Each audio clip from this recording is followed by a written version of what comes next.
Bonjour à tous, bienvenue dans mon espace créatif. Alors aujourd'hui, on va passer un moment ensemble pour insister sur un point technique. Mais avant de commencer, vraiment pour ne rien louper, pensez à vous abonner à la chaîne, activez la petite cloche. De votre côté, c'est gratuit et moi, ça me fera super plaisir. Merci beaucoup. Dans cette vidéo, qui est la suite du focus sur apprendre la maille coulée, je vais vous montrer comment réaliser une bande élastique en maille coulée brin arrière. C'est très utilisé pour tout ce qui est bandeau ou alors bande élastique de tour de tête pour les bonnets ou bordure de pull ou de top de vêtements pour faire très large au niveau de la taille ou du col. Vous voyez, c'est des bandes élastiques qui sont très utilisées. Alors là, dans la démonstration, je vais utiliser un fil coton pour que vous puissiez mieux voir avec un crochet 3. Mais je vais vous montrer tout de même sur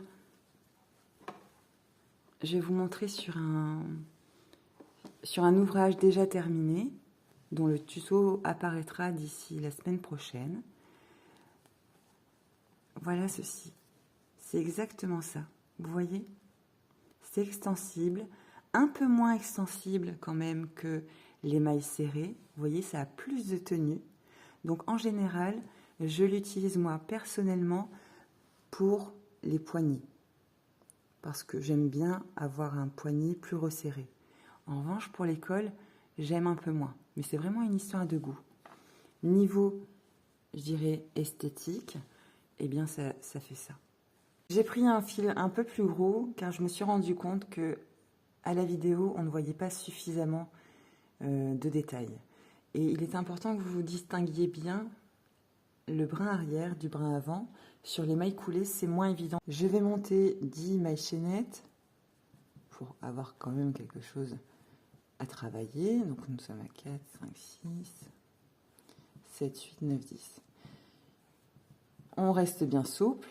Et là, vous me connaissez maintenant, enfin, si vous avez eu l'occasion de découvrir mes autres vidéos, j'ai plein d'astuces à chaque fois.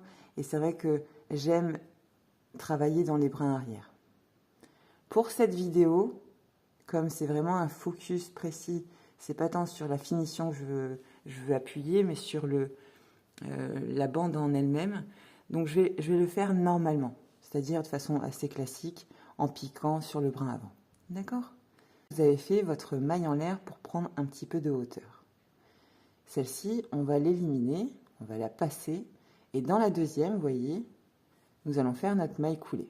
Pour faire notre premier rang, donc celui-ci, on va faire des mailles coulées dans les mailles en l'air de la fondation jusqu'à la fin du rang. Et on veille bien, vous voyez, à bien lever et essayez de bien lever votre fil pour rester souple. Sinon, vous allez être en difficulté pour piquer pour faire les rangs suivants, tout simplement.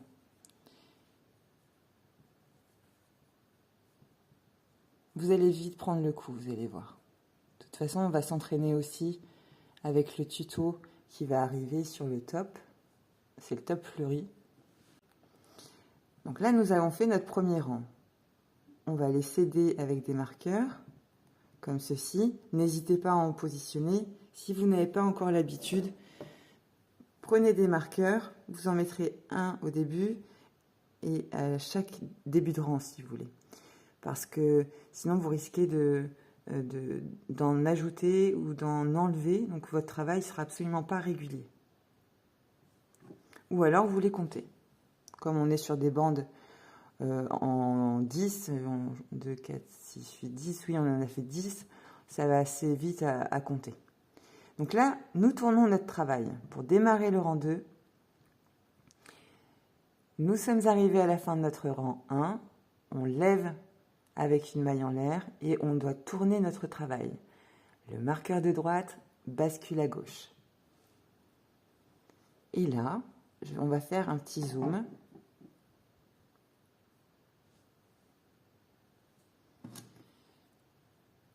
Là, c'est la maille en l'air que vous venez de faire pour prendre un petit peu de hauteur. D'accord? Je vais bien la mettre. J'espère que vous voyez assez bien. Ici, vous avez votre première maille coulée. Ici, la deuxième. Ici, la troisième, la quatrième, etc. D'accord? Si on avait envie de piquer dans les 2 brins, on partirait sur cette option, c'est-à-dire qu'on pique à l'endroit de l'aiguille. Vous voyez? Sous les 2 brins, dans le petit trou, on aurait piqué là. Or, pour faire cet effet de cotte, cet effet extensible, il faut systématiquement, dans chaque rang, dans chaque maille, pour les mailles coulées, piquer dans le brin arrière, c'est-à-dire le brin qui se trouve derrière vous. Vous avez le premier vers vous, celui-là, il est derrière. D'accord? Donc nous allons piquer à chaque fois dans ce brin arrière. Allons-y. Restez bien souple. Je vais le répéter beaucoup, je pense, mais vous allez voir que si vous ne le faites pas, vous allez avoir des difficultés pour piquer. Donc vous piquez dans votre brin arrière, vous faites votre maille coulée. On passe à la suivante. On pique dans le brin arrière, on passe en maille coulée, on passe à la suivante.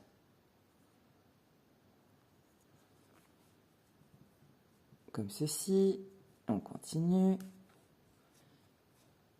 Voilà. Les mailles coulées, vous savez faire, hein, vous voyez, c'est assez simple. C'est le premier point de base. On pique, on rattrape le fil, on le passe dans la boucle, tout simplement. J'arrive à la fin de mon rang. Dans quelques mailles, voilà, j'y suis. J'enlève mon marqueur pour avoir plus de visibilité. Et là, 2 options s'offrent à nous. Soit nous piquons dans le brin arrière, qui est là. La dernière maille est toujours un petit peu écrasée, vous voyez, elle n'a pas trop de forme. Soit vous piquez dans les 2 brins, soit vous piquez dans le brin arrière. Par habitude, et c'est très personnel, par habitude, je pique pour mes mailles coulées dans le brin arrière. Parce que, par expérience, sinon mes bords sont un petit peu trop... Comment je pourrais dire ça? Ils ne sont pas suffisamment nets. Je reprends mon top fleuri. Donc vous avez bien compris, hein, c'est une bande qu'on travaille comme ça en aller-retour. Et puis, pour la glisser sur un vêtement, on retourne et on retravaille dans l'autre sens. Mais ça, je vais vous guider les prochaines fois, rassurez-vous. Mais regardez, vous voyez, votre bord, il est super beau comme ça. En tout cas, moi, c'est une finition que j'aime bien. Donc, vous testez. Si vous préférez le brin arrière, j'arrive à la fin de mon 2e rang.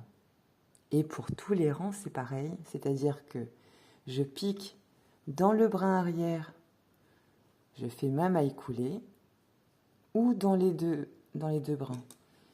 Bon, je vous ai montré la finition sur la bande du top fleuri. Pour moi, c'est ce qui me convient. Je trouve que, vous voyez, ça fait joli. Bon. Je tourne le travail et on repart comme ça jusqu'à la hauteur souhaitée.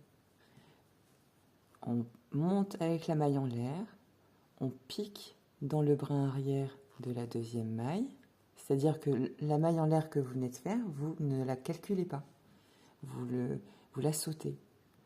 On fait notre maille coulée. À chaque fois, dans chaque maille, vous faites une maille coulée. Les premiers rangs, c'est le plus embêtant parce qu'on n'a pas vraiment de prise, vous voyez. Donc c'est un peu plus délicat. C'est un peu plus délicat, mais ça, vous allez prendre le coup. Hein. C'est une histoire de pratiquer. Vous allez vous entraîner, vous allez voir, c'est bien.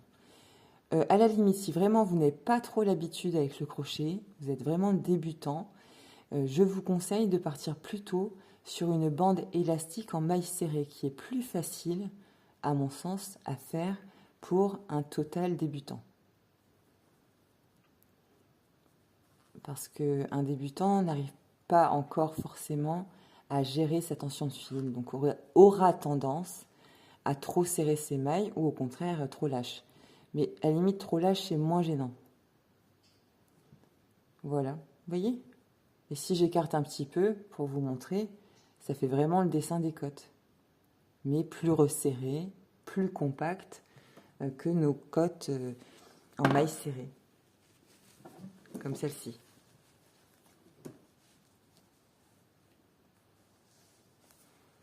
Il y a une grosse différence quand même. La différence est assez visible, hein, vous le voyez certainement aussi à la caméra. Maille coulée, vous voyez, c'est très compact. Et puis maille serrée. Qui dit très compact, dit on met beaucoup plus de temps à le faire, cette bande. Il faut le prendre en considération également. Celle-ci est plus rapide à faire.